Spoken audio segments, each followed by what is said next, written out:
Okay, can everyone hear me loud and clear? Yes. Thanks. Appreciate it.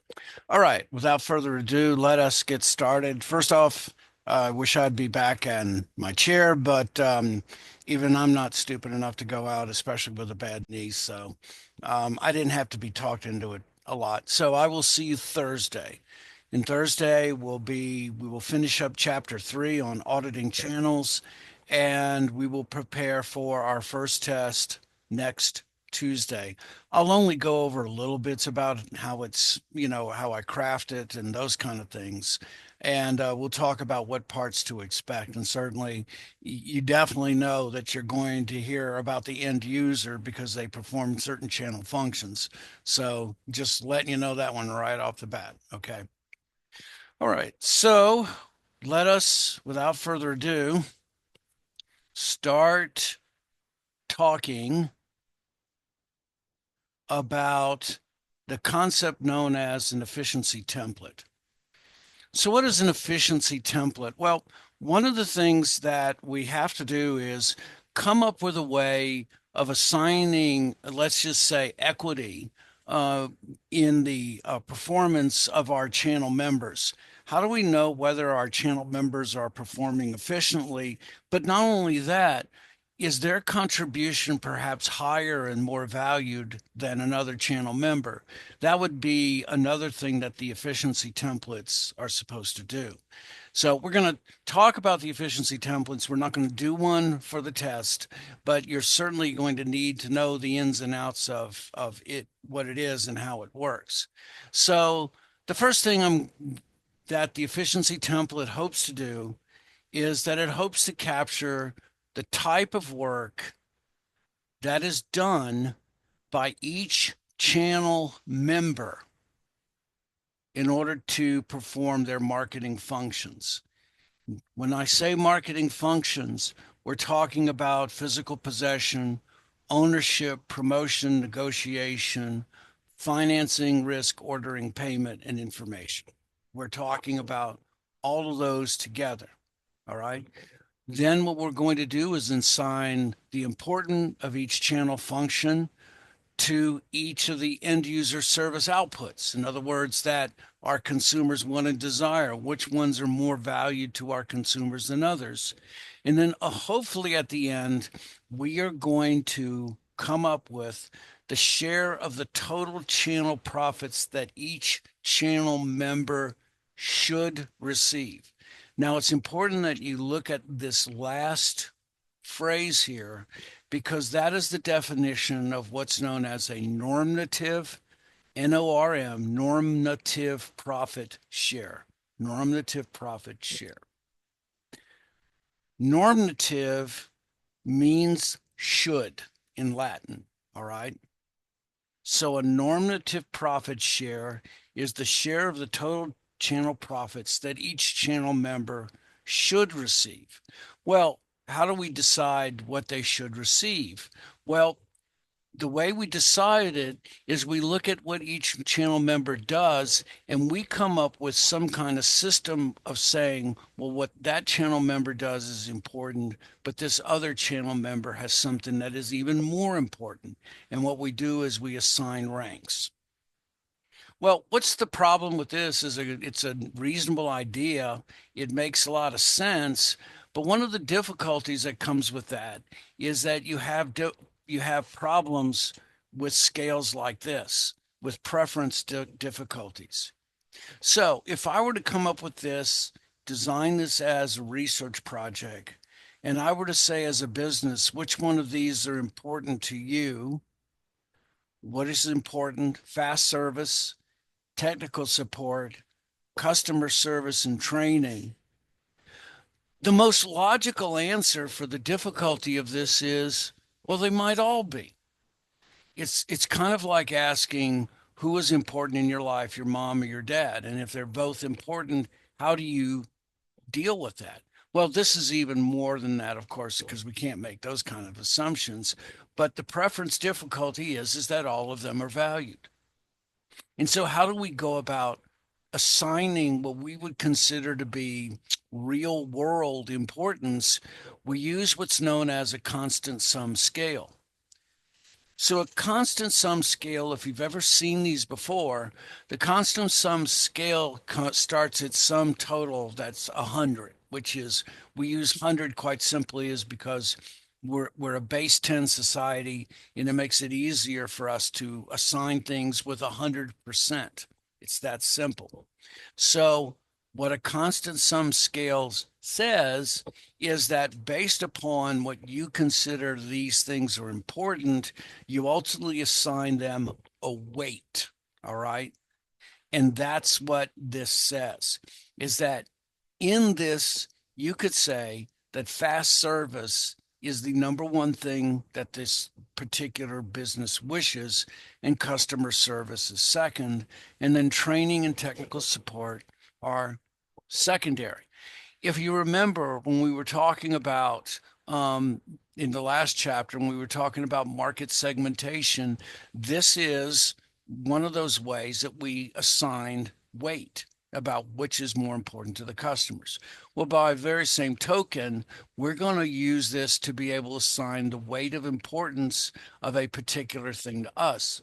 So how do we come up with those weights? Is another answer that you have, or another question that you have. Well, really the way that's done is that we have these formulas or these approaches that help us to come up with these particular weights. And so one of the ways is what's called activity-based costing, or ABC. So zero-based budgeting is another one of those concepts that falls very consistent with this is that every year at the beginning in which you do a budget, you basically assign a cost of performance to each particular thing that you do, and you measure that activity based upon its overall value. And so activity-based costing explains the cost of performance for each thing, and then hopefully what it'll also do is give you some kind of weight that says how valuable this is. There's also what's known as Delphi analysis. And what Delphi analysis does is that if you don't really have quantitative measures of cost, I mean, you just might not simply be able to assign specific costs, like, say, to services provided. Then what a Delphi analysis does is it allows you to use qualitative techniques to be able to estimate cost weights. And so if I were looking at these two and you were thinking of them as test questions, activity-based costing is more quantitative in nature. It is a way to take quantities and measure levels of performance. And a Delphi analysis uses qualitative measures such as satisfaction as one. Individual value would be another. And so you would use these to be able to assign weights. So, what does an efficiency template look like? Let us take a look. And so this is an efficiency template. If you look at it, let's just try to explain a few things about it. So if you notice across the top, the title is Building Material Company Efficiency Template for Channel Servicing End Users Through Retailers. And so this is a particular corporation that is in the building material supply. And this is a template for one of the channel members or the channel system itself. So if you look across the left-hand side, you see our old friends there, the channel functions: physical possession, ownership, promotion, negotiation, finance, risk, ordering, payment. They decided not put information sharing in this. It's okay. No worries. All right. Now, the first column, if you noticed, is costs. And these are the cost for being able to do business. If you notice at the bottom, it's 100%. This is a constant sum scale. And what you're seeing is that physical possession takes up 30% of the cost. Ownership is 12. And of course, spit it out. Physical possession and ownership is inventory holding cost, if you look at that. right off the top of your head, you can say inventory holding cost is over 40% of all the costs that you're working with. Promotion is 10, negotiation. Financing, not surprising, it's 25%.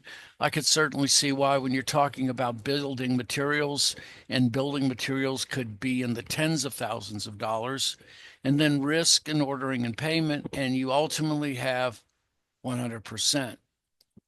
Remember this, constant sum scales are percentages of totals. They're not totals in and of themselves. And so that's what you're seeing here, okay? Now, what is this this middle column? This middle column is the attempt to be able to associate the potential benefits of these particular goods in the overall mix. So what this is basically saying is that physical possession, its potential is high, very high. It's very important. All right. And that we're using words to express numbers right here, but I want you just to get the gist of is that the benefit potential is just our way of saying which one of these is important in this particular mix. And if you talk about it, think about it again, we're talking about business or talking about building materials, all right, at the top, building materials. And naturally, you would think that physical possession would be a very high benefit there.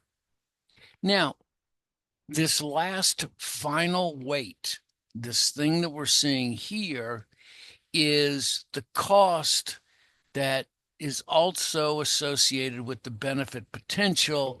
And what you come up with is this larger added weight. None of these things you'll have to calculate yourself. What I'm doing is just basically trying to explain what the efficiency template is trying to do. Okay, so physical possession is big. The final weight of physical possession is large, but remember this, with a constant sum scale, everything has to total 100. And so if I add something to the weight here, I've got to subtract something here. And so if we go across, we see that ownership is big as well, and that it is given an added weight. But if you notice that promotion is not a benefit, you notice that the final weight is less. And this does make sense as well. I mean, how much promotion do you need in building materials? Building materials tend to be commodities by their very nature. And so they would be lower than the actual physical possession would. Negotiation is still one of those things that has value, but not as much. Financing, however, would be greater. Now, what's the difference? Why is negotiation low and finance big? Well, basically because is no negotiation. Think about it. If it's a commodity, then it's probably the lowest price it can be anyway. So there's not much negotiation that goes on there. Financing, however, is important, and because it is, that weight is larger. Risk is low, ordering is low, payment is low, and so this is why you have these particular numbers, and ultimately they add up to 100. I won't go into the machinations about doing the calculations and showing the proportional performance. You won't have any questions on that. But this is the thing, this bottom thing, the normative profit share. This is the result of what the efficiency template is supposed to bring you. All right. This is what the efficiency template ultimately should do, is calculate what is the normative profit share for each one of the channel members. Now, when you look at that and you say, well, what's the profit share for an end user? That doesn't mean much. Well, what it means is that there at least should be some form of compensation to the customer because the end user is part of the channel function and does perform certain values. If you look across physical possession, the end user actually has 40% of the overall performance. And if you think about it, that makes a lot of sense. If you were to go to Lowe's Home Improvement Center and you were to go buy wood, then the physical possession of that wood is going to be valued high. It means that the end user is going to even buy some and store it for a later use. And that's why, if you notice here, ownership and physical possession, which generally move closely together, physical possession is high, and so is ownership as well. There is no promotion if you're an end user, so certainly that makes sense. Little negotiation, but a lot of financing, and there is what you would consider to be some substantial form of risk. Not as much as the retailers, because the retailers will probably be taking on most of the risk itself, but you at least get appreciation that the end user has a function and a purpose in this. And so if they don't get any money back, what they at least get is some form of compensation and a discount. And that's why I wanted to show you that. So the normative profit share ultimately is how much compensation each one of the channel members should get. That is what a normative profit share means.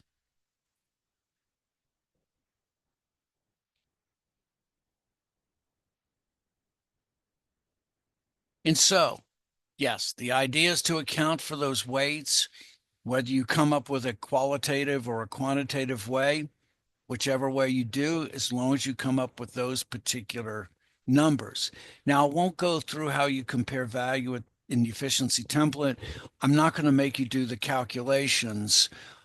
Just note that value is the total revenue minus all of the costs running the channel in just a marginal way. But this is some of the things that are important for you to note about the efficiency template. But before I go on, let me kind of put up one more list, which I think is important. And these are the stated purposes and functions of what the efficiency template should be doing. All right. The idea of the template is to account for both the cost performing and the value that is added in the performance itself. Number one reason. And so the template hopefully helps you understand who is doing what functions in the channel, how much of the combined cost and value of each channel member that those members are responsible for, and whether the channel members are being adequately compensated. So this is being recorded, so you'll be able to pick this up later. So what do the companies that use the efficiency template, what do you get out of it?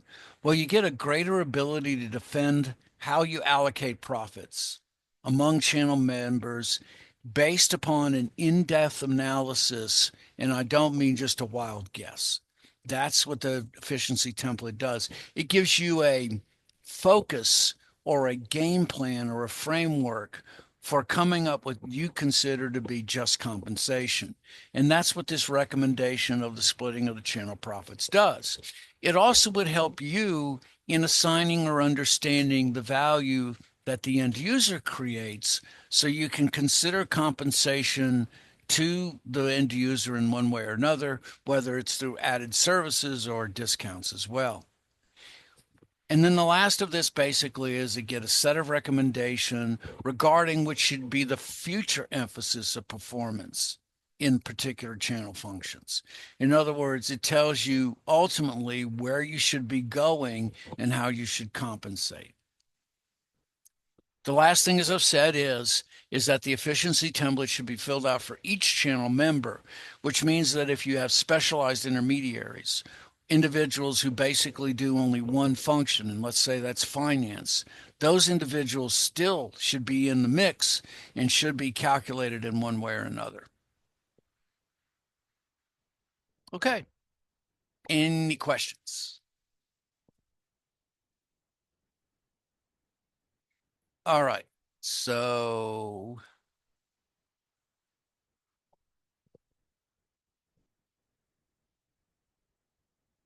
we finally finish this and basically say, as long as there's any ranking data is available, you can come up with an efficiency template. The ranking data is, just as I said, is a constant sum scale. It helps to reveal the cost of those functions and how they get shared. They help to indicate with numbers the value that each channel member is able to contribute. It helps to determine and demonstrate how important each channel function is.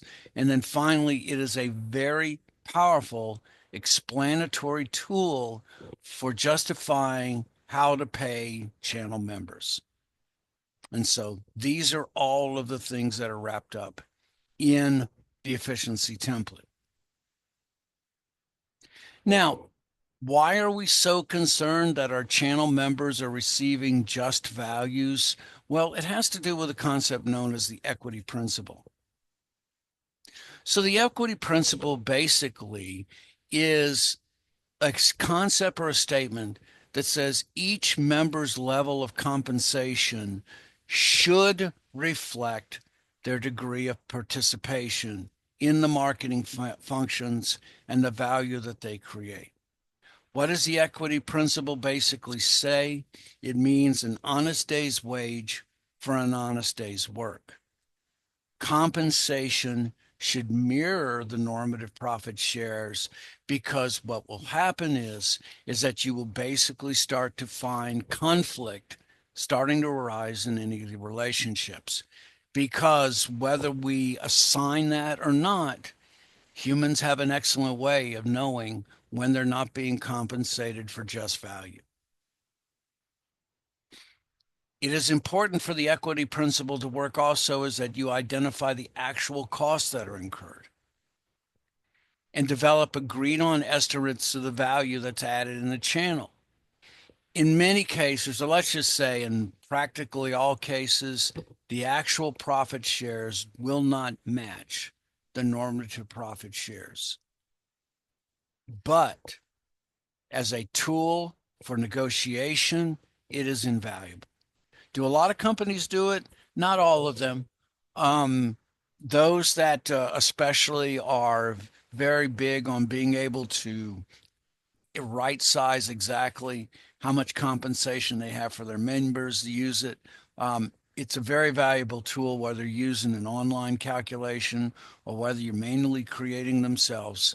It's a great way of being able to understand what honest day's wage should go for an honest day's work.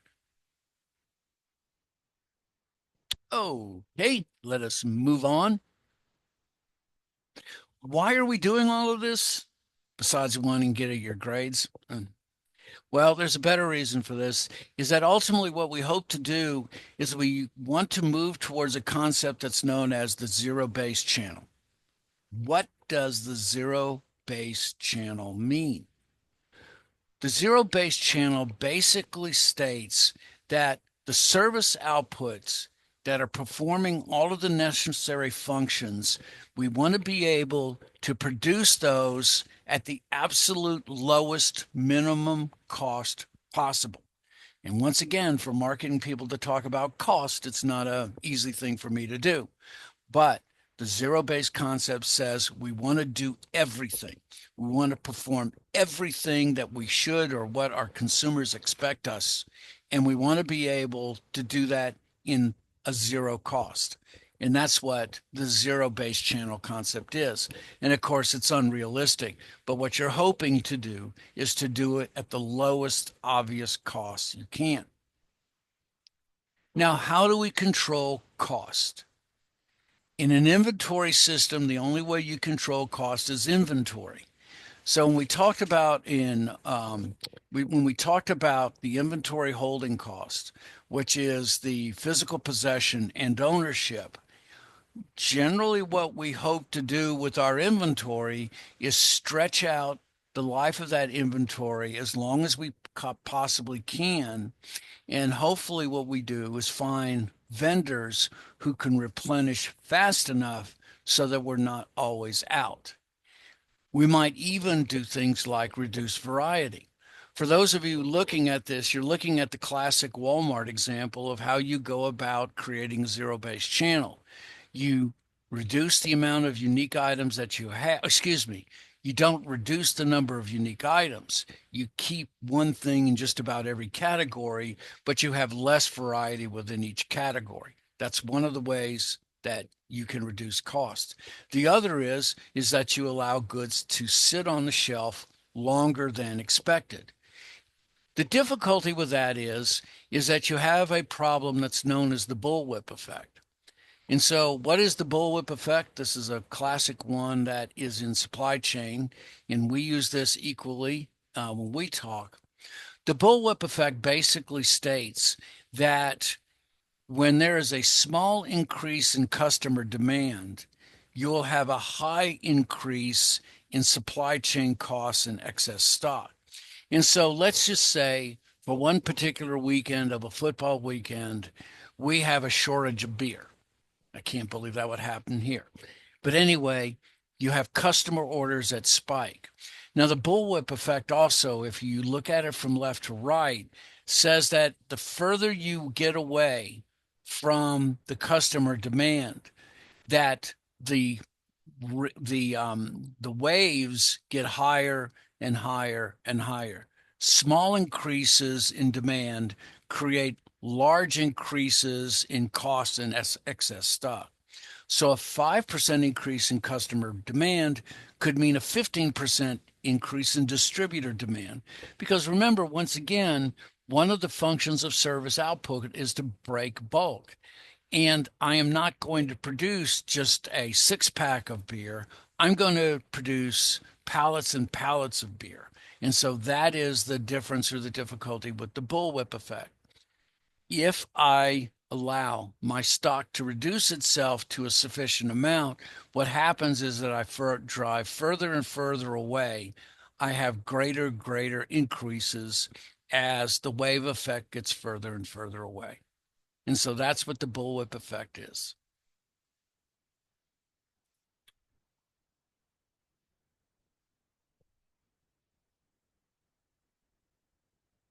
Just remember that aiming for a zero-based channel in the presence of uncertainty is the key goal. However, is it reasonable or possible? The answer is probably not, and it probably doesn't even exist. We'll talk about managerial and environmental bounds on Thursday, but briefly stated, we may have managerial or environmental bounds that simply stop us from being able to do such an act. What do I mean? Well, environmental bounds are those things outside of our particular organization that quite simply make it impossible for us to design a zero-based channel. Quite simply, let's say it's travel and our particular goods are desired halfway across the world. There's no way to be able to take those costs associated with shipping and reduce them to zero.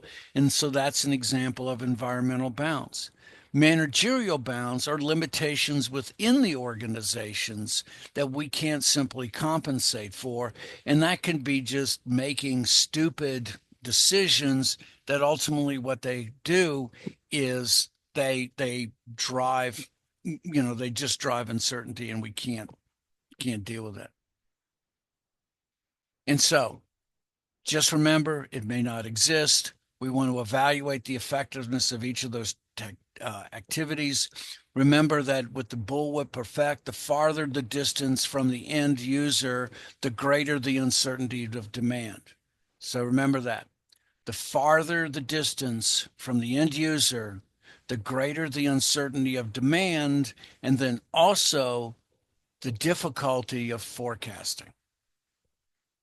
And so this is one of the reasons why designing channels to be efficient can also be very difficult as well, because you have that performance ambiguity between the channel members, and sometimes you're just not right set. Okay. Folks, I am going to cut us loose right now. We have finished this particular part. We're going to finish this last part talking about auditing channels with gap analysis, and we're going to talk about the great Starbucks conundrum on Thursday. I expect to be in the class on Thursday. I hope you have a great, safe rest of the afternoon and take care, and I'll see you Thursday. Bye. You bet, Jagger. Have a good one.